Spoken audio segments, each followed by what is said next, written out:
जो जानकारी दी वो लिख भी डाली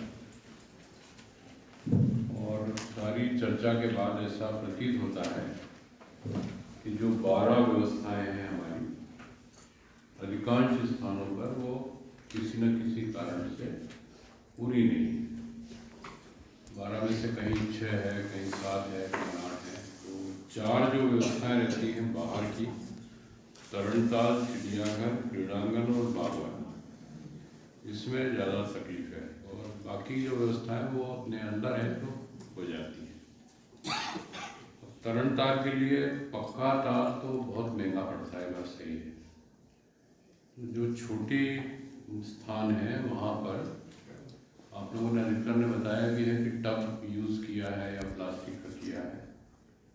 तो रबर के बने हुए हवा वाले बहुत आने लगे हैं आजकल, काफ़ी जगह आ रहे हैं। वो बहुत महंगे भी नहीं है और उनका जो साइज़ है लगभग इस टेबल के लंबाई इतने साइज़ का रहता है, तो इससे 1.5 गुना भी है। मेरे ख्याल से वो 2500-3000 का है, बहुत ज़्यादा महंगा नहीं है और वो संभाल के फिर रख भी सकते हैं।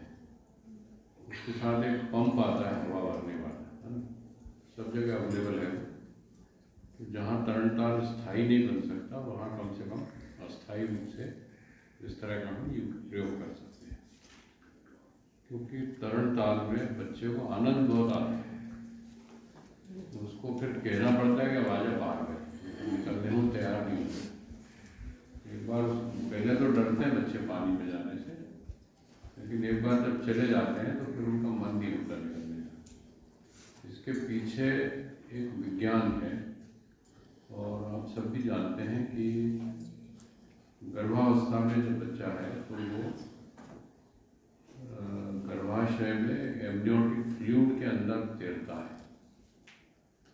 जो अपने बहने विज्ञान से हैं उनको पता ही है। और एम्नियोटिक फ्लूइड में तैरने के कारण ही बच्चे का स्वाभाविक रुझान है जल के प्रति। तो जैसे ही वो पानी में जाता है तो उसको ऐसा कहते हैं, साइकोलॉजी और साइंस भी ये कहती है कि उसको कोई एहसास होता है कि वो फिर कम्फर्ट जोन में है, क्योंकि शिशु जितना कम्फर्ट जोन में अपने को महसूस करता है वैसा ही उसको तरणताल भी लगने लगता है। इसलिए उसको खेलने में आनंद आता है और पानी को छपछपाना हो तो खैर मज़े का काम है उसके लिए। तो तरणताल की व्यवस्था हमको आवश्यक रूप से करना चाहिए। व्यवस्थाओं के बारे में बात करें से थोड़ा सा और पीछे जाते हैं।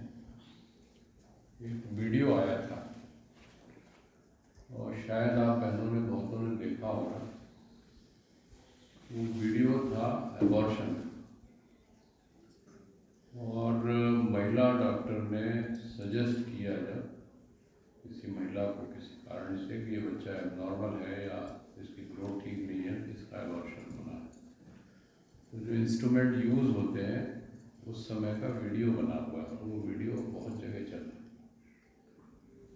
तो जैसे ही वो इंस्ट्रूमेंट काम करता है तो वो गर्भस्थ शिशु जिसका जन्म नहीं हुआ है वो डर के इधर उधर होने लगता है, जबकि जन्म से पहले उसे मालूम ही नहीं है कि कोई इंस्ट्रूमेंट है और उसकी हत्या की जा रही है। इसके बाद भी वो रिएक्ट कर रहा है। वो बड़ा भयानक वीडियो है, भयानक इस सेंस में कि उसको देख लो तो ऐसे रोंगटे खड़े हो जाते हैं कि एबॉर्शन कितना एक तरह से हत्या ही है। वो एक एक छितरा छितरा कटता जाता है बच्चे का और सब अंग अलग होते जाते हैं। बड़ा भयानक सा वीडियो है। उसको जिक्र क्यों कर रहा हूँ मैं? आशय केवल कहने का ये है कि जन्म के पहले से बच्चे में भय का, आनंद का, सुरक्षा का एहसास होने लगता है। इसीलिए जब हम ये कहते हैं कि गर्भवती माताओं को, जिसमें आपने बात भी की है कि वो बात करना चाहिए,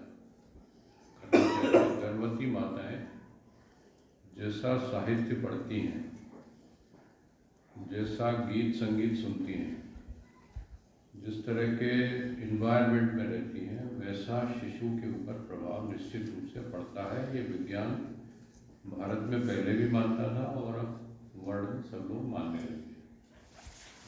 तो जो बात आ रही थी ना कि संपर्क हो रहा है कि नहीं हो रहा, और गर्भवती माताओं से चर्चा हो रही है कि नहीं हो रही है। तो गर्भवती माताओं से चर्चा में अगर हम ये बताते हैं कि पूजा घर पर जो भी इनके इष्ट देव हों उसकी पूजा करना, किस तरह से बैठना, कैसा गीत संगीत सुनना, कैसी पुस्तकें पढ़ना, धार्मिक साहित्य कैसा पढ़ना, ये जो मस्तिष्क में विचार माँ के आते हैं वैसे ही भावनाएं गर्भस्थ शिशु में पहुंचती हैं, क्योंकि गर्भनाल से वो जुड़ा हुआ भी है और भावनाएं बराबर उस तक पहुंचती हैं। तो सभी जो गर्भवती माताएं हैं उनको ये जानकारी हम लोगों को चर्चा में देना चाहिए कि इस तरह हो रहा है। स्वर्ण प्राशन के बारे में बहुत से लोगों की पहले अलग अलग राय थी। स्वर्ण प्राशन का उपयोग करना कि नहीं करना, इससे होगा क्या, इम्यूनिटी से बनेगी कि नहीं बनेगी, लाभ होगा कि नहीं होगा। लेकिन जो एक्सपेरिमेंट किए गए हैं उसके परिणाम वास्तव में अच्छे आए हैं कि स्वर्ण प्राशन से बच्चे की रोग प्रतिरोध क्षमता में वृद्धि हुई है। निश्चित रूप से प्रयोग साबित हुए। तो हर शिशु वाटिका में ये कार्यक्रम आवश्यक रूप से होना चाहिए। कई लोगों ने कहा कि हमारे यहाँ हुआ है, कई ने कहा योजना बन रही है। वास्तव में समाज जो है ना किसी चीज़ को जल्दी स्वीकार नहीं करता है। आप किसी को एकदम कहेंगे कि हम स्वर्ण प्राशन करा रहे हैं तो माताओं को डर लगता है। जैसे अस्पताल में जब टीकाकरण होता था तो लोग मना करते थे पहले, टीकाकरण के लिए आसानी से राजी नहीं हुए लोग, समय लगा बहुत करने। इसी तरह स्वर्ण प्राशन के बारे में कि इसका उपयोग क्या है, प्रभाव क्या है, किस मुहूर्त में करना चाहिए, कब से भारत में ये चल रहा है, ये जानकारी जब हमारे पास होती है तभी हम लोगों को उनकी स्वीकार्यता बना पाते हैं।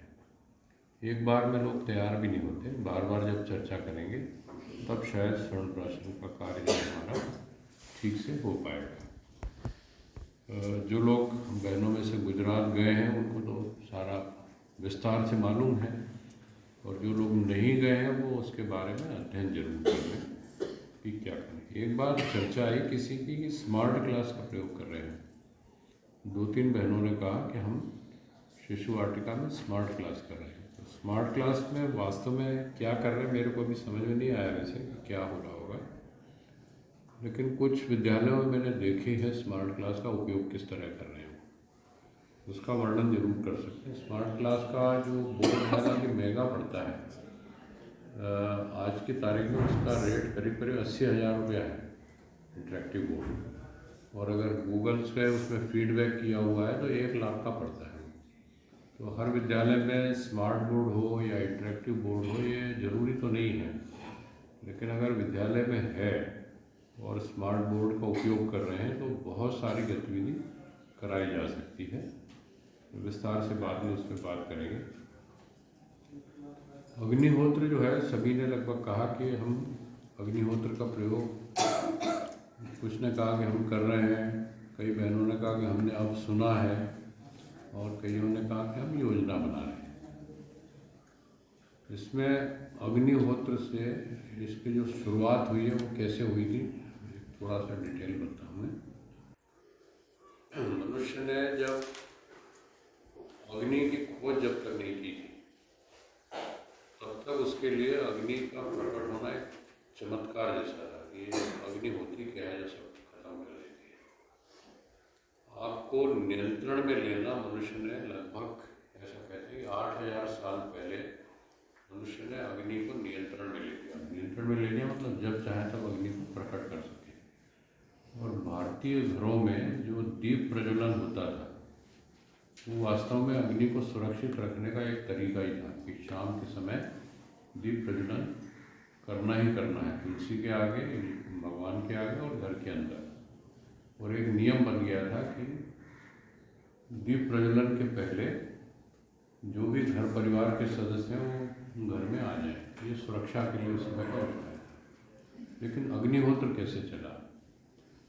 सभी घरों में बारिश के समय, ठंड के समय या आवश्यकता के समय अग्नि प्रकट करने की व्यवस्था नहीं थी। माचिस अब उपलब्ध है, लाइटर अब उपलब्ध है, लेकिन पहले नहीं था।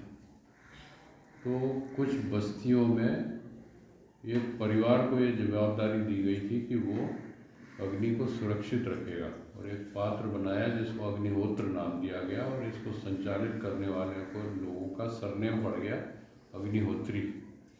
अग्निहोत्री सरनेम बहुत जगह मिलता है। तो अग्निहोत्री जो थे वो अग्निहोत्र को संधारित करते थे, अग्नि संधारित करते थे, और उस अग्नि को प्रज्वलित रखने के लिए उसमें होम किया जाता था। वहाँ से अग्निहोत्र शुरू हुआ।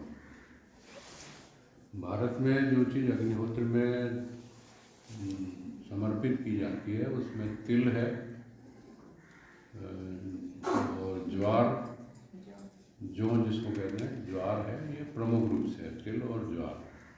और आजकल तो बहुत सारी सामग्री बाजार में भी मिलने लगी। तो इनका जो धुआं होता है,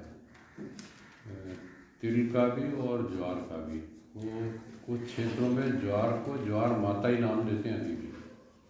तो इनके प्रज्वलन से जो धूम उठता है, धुआं उठता है, उससे बैक्टीरिया और वायरस मरते हैं, ये भी प्रमाणित तथ्य है। तो ऐसा ही नहीं है कि अग्निहोत्र की प्रथा हम दिखावे के लिए करें, लेकिन जब तक अभिभावकों को बताते नहीं है कि अग्निहोत्र है क्या, तब तक उनकी वो श्रद्धा नहीं जगती। उनको ऐसा लगता है कि ये परंपरा सी निभा रहे हैं भाई। तो वास्तव में केवल वो दिखावा नहीं है, उसके साथ एक भावना भी जुड़ी हुई है। पहले हवन जिसको हम कहते हैं आज के युग में, नई फसल जब आती थी या जो भी कुछ उपलब्धि होती थी उसको अग्नि को समर्पित करना, और उसके साथ जो मंत्र के बाद में वाक्य है, इदं न मम, ये मेरा नहीं तेरा तुझको अर्पण, जैसा मानना है। तो जब हम अग्निहोत्र में बच्चे को बिठा के साइड में और उसे तिल या जो भी सामग्री आपके पास है समर्पित कराते हैं, तो दोनों काम एक साथ होते हैं। एक तो उसकी रोग प्रतिरोधक क्षमता बढ़ती है, इम्यूनिटी बढ़ती है, क्योंकि वो जब धुआं निकलेगा वो बैक्टीरिया वायरस को मारता है, पहली बात। दूसरा, देवताओं के प्रति या प्रकृति के प्रति समर्पण की भावना उसके मन में आती है। बड़ा आंशिक रहता है वो, और कोऑर्डिनेशन भी सीखता है वो। क्योंकि इस तरह से जब हम रख के और समर्पित करते हैं तो बिल्कुल जरा सा अंश मान जाना चाहिए। फिर एक उसमें लोग प्रयोग भी करने लगते हैं कि सामग्री रख दी, बोले 30 आहुतियों में इतना समाप्त होना है, तो कोई चम्मच से तो नहीं कर रहा है, लेकिन वो धीरे धीरे सीख जाता है कि एक बार में कितना करना है। तो जिसको कहते हैं ना गैसिंग, अंदाज लगाना कि कितनी सामग्री कितने बार में जाएगी, 10 बार में जाएगी, 30 बार में जाएगी। या घी है, समर्पित कर रहे हैं तो घी के उनका रोटेशन बना हुआ है कि 3 लोग सामग्री, एक व्यक्ति घी, तो घी कहाँ गिरना चाहिए कि लकड़ी सुलगने लगे। तो बड़ा साइंटिफिक उसका वो है तरीका। आपकी जानकारी के लिए बता दूं कि महेश्वर के पास एक अग्निहोत्र प्रोजेक्ट चल रहा है बहुत बड़ा, 1 साल से, और वो लोग रिसर्च कर रहे हैं कि इस अग्नि के प्रज्वलन से, इसमें आहूत की गई सामग्री से कितना इम्पैक्ट आएगा, कितना प्रभाव पड़ेगा, इस पर 1-1.5 साल से रिसर्च चल रही है। और उसका जो पेपर पब्लिश होगा वो सब जगह, वो सब बाद में उपलब्ध भी होगा। तो अग्निहोत्र केवल कर्मकांड नहीं है, ऐसा नहीं है कि दिखावे के लिए है, इसकी वैज्ञानिक सार्थकता है, ये बात सब समझाने की जरूरत है। गोग्रास की जहाँ तक बात आई, तो गोग्रास जहाँ पर आजकल गौ माता दिखती नहीं, और बड़े शहरों में यदि पूछें कि दूध कहाँ से आता है तो वो कहेगा डेयरी से आता है। ज़्यादा उसको तथ्य की जानकारी नहीं है। फिर गोग्रास में भी जैसा कुछ बहनों ने बताया कि हाथ से उसको गाय को खिलाते हैं। तो एक कई जगह ये भी प्रयोग हुआ है, मतलब अपने यहाँ नहीं, विदेश में होने लगे वो गाय के जहाँ पालन केंद्र है उस केंद्र में 15 मिनट रुकने का पैसा ले रहे हैं आजकल। बोले इससे कैंसर ठीक करेंगे।